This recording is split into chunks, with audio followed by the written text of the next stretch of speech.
Good evening. This is Leandra Clark. I'm a student at the University of Wisconsin-Madison, and today I am interviewing Bedford Palmer, who is the newly elected chair of the Student Circle. Bedford, thank you so much for joining us today. I want to start off by talking to you a little bit about where you come from. Tell me a little bit about your life history, starting with where you were born and your family. Well, thanks for having me on this, and it's really cool. Yeah. So where am I from? Well, I was born and raised in San Diego, California. I lived in a suburb towards the North County of San Diego. My family, I lived with both my parents, and I have two sisters. We had a couple of dogs. And I was the middle. My older sister is, she's actually a doctor over at USC doing cancer research. My older sister is doing some nursing stuff. And I don't know, my mom is from Texas, or she was born in San Diego, but her family's from Texas. And my dad was born in West Virginia. So little country, little other stuff going on, a lot of different influences. So it sounds like you had strong family influences, your parents, and clearly by your sister being a doctor and you being advanced in your program. Sounds like there were some lessons that came about when you were younger, things that were instilled in you. Tell me about that. Well, in my house, it was kind of like you didn't have options in terms of not excelling in education. It was, you didn't get bribed for doing work. You got consequences for not doing work. Okay. So it was important in our house to make sure that people were doing what they were supposed to do academically. Not so much understanding what college was really about. I'm first generation. But with my older sister kind of blazing that path, I kind of had a bar that I always had in front of me. So she made it through high school, I got to make it through high school. She got through college, I have to get through college. And she got this whole doctorate idea, and here I am. Wow. But yeah, it was definitely a big deal in my house to make sure that you got the grades. Wow. Well, that's really great that you had a mentor, or a jegna, as we like to call it here in AV Psy, to kind of, like you said, blaze that path for you. Yeah, she's definitely my first one. So tell me a little bit about your educational experiences, high school, college, people that might have influenced you, or what made you want to continue in school all those years. Well, high school and elementary school, like I said, I lived in the suburb. I know very well the experience. In fact, it's the most likely experience I've had, the most common experience I've had, being the only African American in the classroom.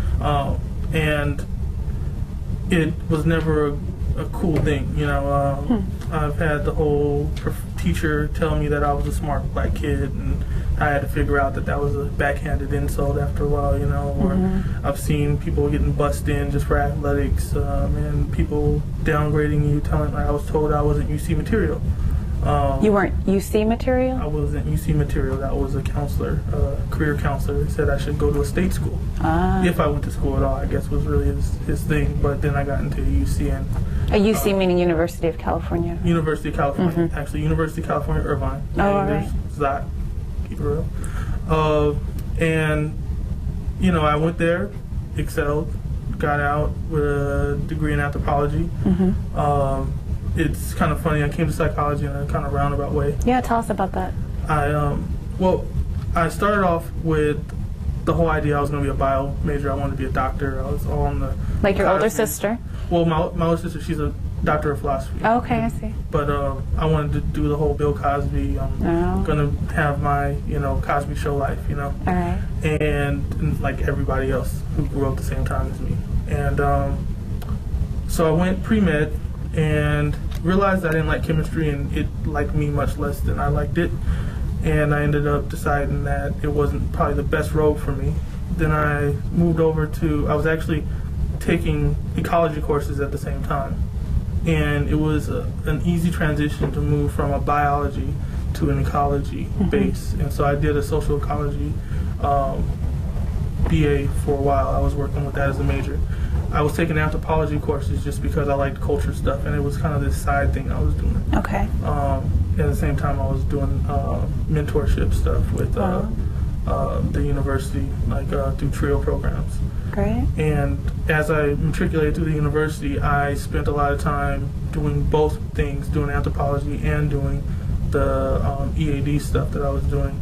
And it ended up, in the end, I had more anthropology work done than the ecology stuff done. Mm-hmm. And that was because I just love that mentality of looking at culture and thinking culture as the central kind of idea for human development. And just, it was very just the way I like to think about stuff, where it's the nuance of people and trying to figure out how people live.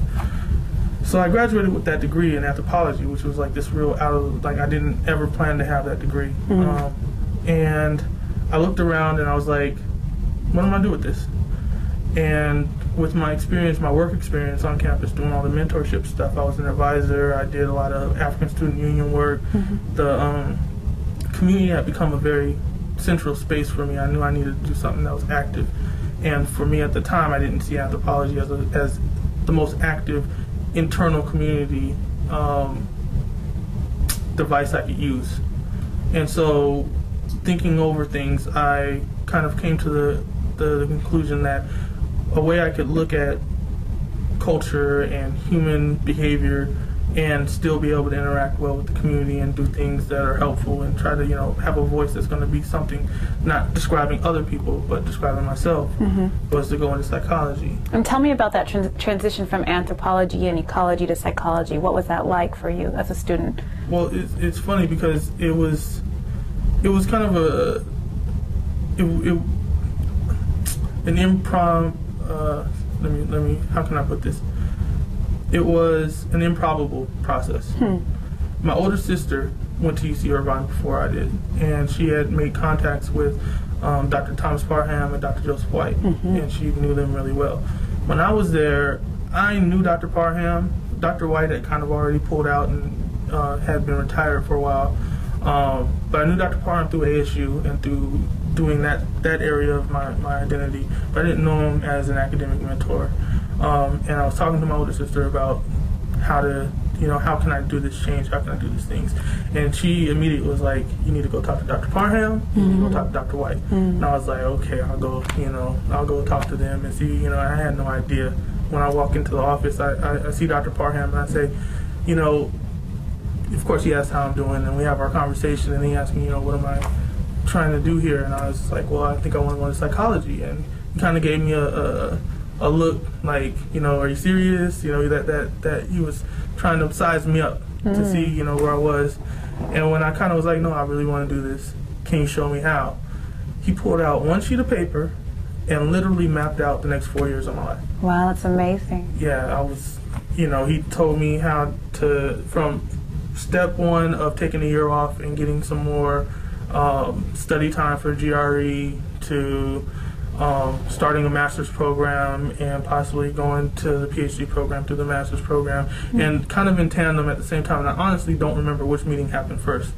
I talked to Dr. White, and Dr. White, after he got the high sign from my older sister, because sometimes you need I was an unknown quantity except for my older sister. So okay. He talked to me and he asked me very directly after I had already been working a little bit. In fact, so I know it happened after Dr. Bryan. Okay. I've been working already for a little bit, and he said, do you want to go to a PhD program or do you want to go to a master's program, or actually are you ready for a PhD or are you ready for a master's program? And I knew, that I wasn't quite ready for a PhD yet. I really hadn't had the psych coursework or the background. So after taking a year off, I told him I want to do the master's route. And so what he did is he hooked me up with a mentor. Actually, he hooked me up with Dr. Nita Tawari. Okay. And she helped me with the minutiae of getting into a master's program. And I applied to all the state master's programs that were around me, the ones that I could still work and go to school and, to stay in the same area. It wasn't about traveling, it was about getting done.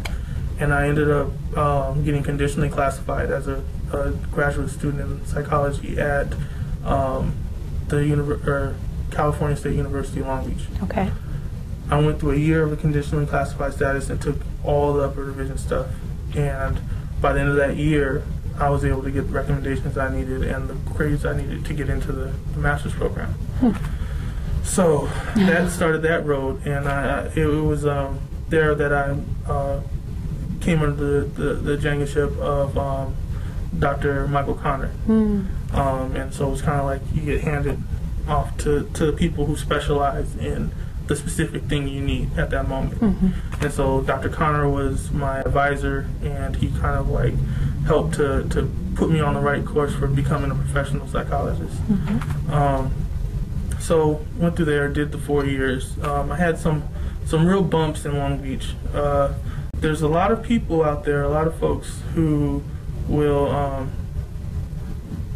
they'll tell you one thing, but they might not be comfortable with it. I'm very into culture and cultural work, and sometimes you come across things in the committee where folks aren't that comfortable with it. So I was very lucky to have Dr. Connor there, because he acted kind of like as my shield and acted as my supporter in that, and he really made sure that I was treated fairly and pushed me through that program so that I got done, you know, and That's got my important. thesis finished.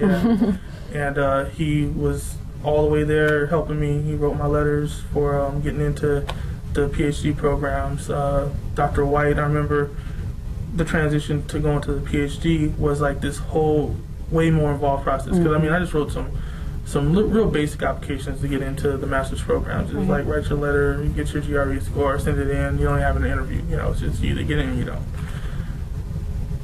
We started gearing up for PhD 2-3 years before I ever even, you know, started applying. We had the goals. Dr. White was telling me who I was going to apply to, where I was going to apply to, how we were going to do it, and one of the bigger strategies for it was to come and be a part of the networking process at conferences, and specifically ABSI. It was like you had to be at ABSI. And so it happens that the year before I went into the process, my last year of my master's program, I came to ABSI in Florida. Tell us about that first convention. It was, I mean, what can you say about an ABSI convention held on Miami Beach in Florida? I mean, I was so wide-eyed and had no idea where I was and what that family thing was and how people were going to embrace me. It was just like I was just there. I saw different black faculty and from different programs, and I literally saw an old colleague who had made it to his PhD in a much more direct way, who actually he was like, look, apply to my university next year. Get an application, apply, make sure you do so, because I know you're probably, you know, you probably have the status that you need to have to do this, so do it, you know. And of course, I was like, oh, that's nice, you know, that's cool. I appreciate that gesture and stuff, you know, it was a nice thing to say, but I barely know how to finish this thesis I'm working on right now. So during that whole process, there was, you know, a pretty big upheaval that happened in ABSI during that thing, and it was kind of the instigator for me getting involved with the student circle, because they needed folks to help. There were a lot of discouraged people who weren't willing to really get into ABSI at the time, and I knew the people in the infrastructure, so the chair-elect and the past chair, and I kind of got tapped. And I wasn't looking for a position. It was my first convention, and I didn't know that it was normal for at your first convention that you suddenly just get like recruited. Recruited, right. Exactly. So my first position in ABSI started at the end of that convention as the communications chair. Okay. And I got that because the chair at the time, Shatea Richardson, basically said, I need your help. And I said, okay, what do you need? And she was like, communication chair. And I was like, I thought you meant like move a chair or something. But, you know, we moved forward, and I've been working with ABSI ever since. And it's become kind of a passion for me because, you know, regardless of any of the conferences, I've been to regional stuff, I've been to national, international conferences all over the country. I haven't really got to do the world yet. And nothing compares to ABSI, period. There's just There's AB Psy and everything else. Tell me about the role that AB Psy plays in your education, because now that you're working on your PhD, I hear that there were some instrumental things as you grew up. Your family was really instrumental. You're having a big sister to look up to who was, going to graduate school, and then kind of in that intermediate phase going to undergrad, having some key mentors or jegnas that helped you along. It sounds like that really was a big piece for you. So now as you're at the next step, working on your PhD, how has AB Psy influenced this process and the people within the organization? Well, I think more than anything, it's the fact that you don't have to argue about things that we already know to be true. When you come to AB Psy and you want to talk about cultural research, it's just like, okay, what kind of cultural research are you talking about? If you go to other places, you have to write a whole abstract on, you have to reinvent the entire history of what cultural research came from, just so someone will look at your poster. When you're here, it's like, because we're the ones who have pushed this in the past, because in the past, they talk about positive psychology now, but that's really strength-based psychology that was brought up in the 70s by AB Psy. Right. And you talk about a lot of different things, cultural competence they talk about now, but AB Psy brought that up in the 60s, and it's just like, this environment is conducive to the culturally oriented psychologist, and more specifically to the African-centered and the Black psychologist. So for me, because that's my primary research, I can, through student contacts, have papers and posters and do research with my peers all over the country. I get ideas and feedback. I send papers back and forth through the student circle to get reviewed for people. Wow. It helps me in my process because I don't necessarily have to deal with everybody on my campus. I can go out and have support, even if I don't have support where I'm at. I can get the Jenga-ship from my mentors. Like, my mentors are still completely active in what I'm doing, and it seems like every time I come to AB Psy, I tend to grab somebody else, and somebody else grabs me. And one of the things that I think that a lot of people don't quite get about the student experience in AB Psy that we don't talk about is that as soon as you get here and you get a Jenga or you get a mentor, you immediately start Jenga and mentoring somebody else. Like, it'll be, I'm helping you, this is great, do this, do this, do this, and go talk to that person over there because they can use your help. And that type of kind of spirit and that type of responsibility giving is, I think, pivotal to making you understand how important what you're doing is, and how much seriousness you need to put into it, because you're immediately put into a space of, this isn't really about you. I'm not helping you because you're this nice person and, you have this background and all this stuff. I'm helping you because there's a cause and a movement that we need to get forward, and there's a philosophy of life that I'm passing on to you. And you have a responsibility to continue that. And I think that that's kind of the thing that really makes AB Psy special, because you go other places, it's about what kind of letters you have behind your name, who you know, who you don't know, how'd you dress, what you looking like, what'd you say today, are you speaking slang? It's like, no, here's about what you do and what you plan on doing. And if you don't plan on doing nothing, then here's what you can plan on doing, because we ain't giving up on you. And so when you talk about what you do and what you plan on doing, it makes me wonder, what do you plan on doing? You're a doctoral student now, and you've had this rich experience here at AB Psy. It sounds like it's been really salient to your development as a student. And so tell us a little bit about your future plans, what you plan to do with your degree. Well, it's funny because I'm kind of in flux in terms of what my quote-unquote career is going to be, whether I'm going to go in academia or whether I'm going to practice or consult, or how I'm going to do multiple things at the same time. Right. But the thing that I know, regardless of what area I'm in, is that I'm going to be strongly active in mentoring and training people and bringing people through. It's become kind of like a second way of second nature. It's become second nature to continue to do that. It's like, if I'm in a practice-oriented area, then I'll be doing community outreach and groups that deal with cultural issues and dealing with populations that I can serve better.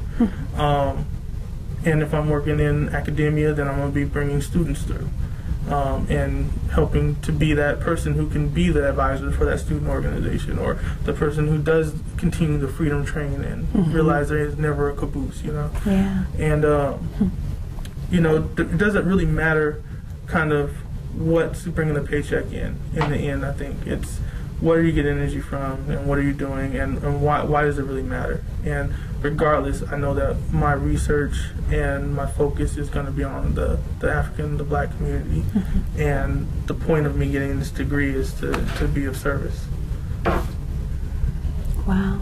Well, I'm so glad, and I'm really inspired by your future work and how ABSI has played such a role in your life. And so I'm wondering if you can share with us just briefly some of your advice for students, because you talk a lot about the freedom train, that's kind of that Joe White lingo, and how you've kind of been on that train and how you're packing other people on with you. So what's your advice to students, graduate students, undergrad students, high school students? Tell me what you think is important for them to know about their future.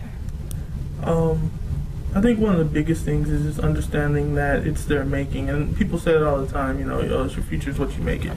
But I think that one thing that, especially folks who are first generation low income folks who like myself, first generation, didn't know what college was, except for what my sister showed me. And she was first generation, so she stumbled through it too, If you don't know the code words and the ways of being and these different things, then you don't understand the freedom that it can give you to go ahead and achieve these things. And I always find that there's a fundamental difference in thinking between folks who are doing big things or doing successful things, however you want to call it, and folks who are languishing and not. And it's generally an idea of freedom. When someone who is going to do what they're going to do decides to do it, they just decide it's going to get done. So it wasn't an option for me not to get through college.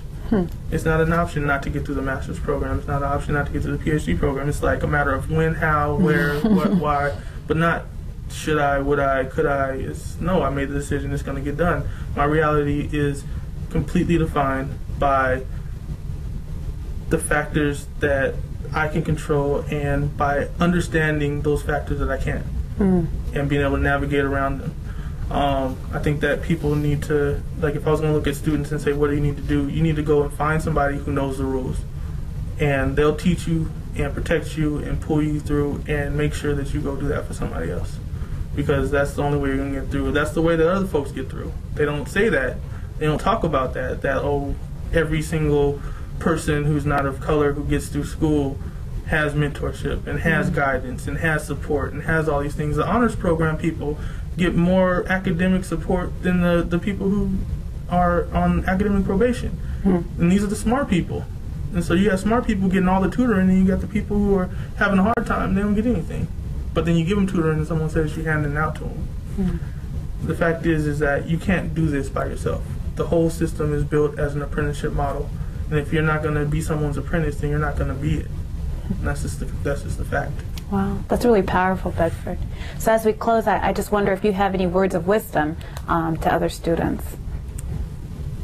I just spoke to one of my mentors recently, and she was telling me why she thought that I was able to do the things that I do. And if I was going to tell a student anything, I would say follow through and keep your word and do what you're told. If you do those three things, you're not going to make people angry at you in terms of mentorship, because when they ask you to do something, you'll agree to do the things that they know is right. You'll follow through with it, and people will start to understand that you have a brand. When GQ college student, whoever it is walking through their space, people need to know that that's the person I can rely on, that's the person I can depend on, because word of mouth is like the key to the treasury. If someone likes you and they know that they can trust that their word isn't going to be hurt by your performance, then they will do everything they can for you, and vice versa. Wow, that's powerful. So follow through, keep your word, and do what you're told. Yeah. Be humble. We're students. Thank you, Bedford. Thank you so much for your time. I really appreciate it. Well, it's been an honor today to interview Bedford Palmer, the chair of the Student Circle. Again, I'm Leandra Clark, the chair-elect of the Student Circle. Thank you so much for viewing.